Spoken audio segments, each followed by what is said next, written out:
Pastelitos de Guayaba or Guava Pastries. This is a Cuban bakery staple that we can absolutely make at home. I'm Chef Patty and welcome to the Mad Table.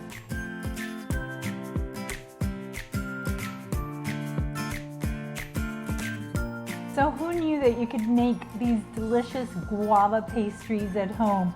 For years, we'd have to go to the bakery to buy these. Luckily, we live in Miami and these Cuban bakeries are everywhere. But if you get that craving at night or at an off hour of the day, these are great to make at home and super easy. So the first thing we're gonna do is, or the first thing I like to do, this is not mandatory, totally optional, but I like to take my softened cream cheese and take it for a little whirl in the electric mixer because, I could just cut them into slabs and put it on top of the guava, but I like to make a nice soft cream. So I've got a full brick of softened cream cheese in the blender. I'm gonna add a tablespoon of vanilla extract,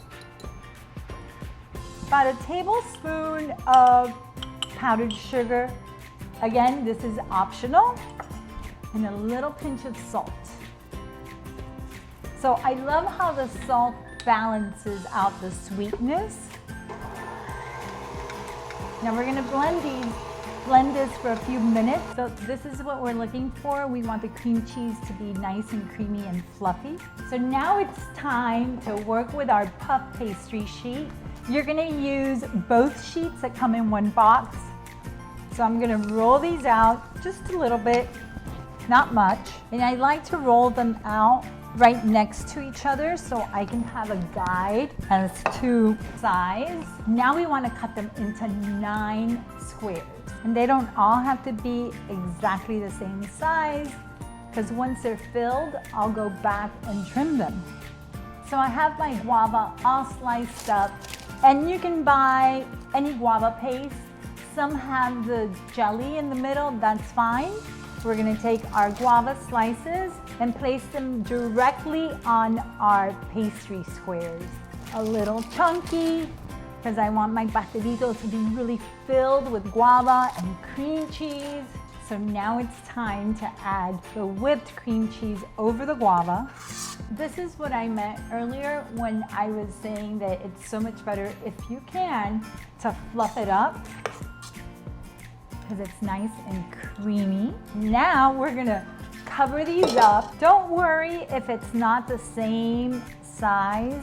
We can trim these, not a big deal. Now what I wanna do is get my pastry squares, and it's okay if the guava oozes out. It's only gonna make it so much better. So now that these are all covered up and mostly sealed, you wanna put them in the fridge at least 30 minutes if you have patience. If not, don't worry about it. But when you chill them, what happens is that the butter starts to melt a lot slower when you cook them in the oven, so they don't rise all uneven. And we're back. Our pastries have been chilling and they are ready for their egg wash.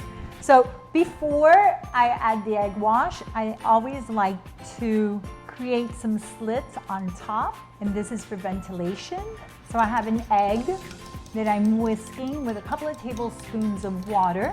We're gonna brush the egg wash on top, all over, sprinkle a little sugar, transfer to a 350-degree oven, and bake for 15 to 18 minutes.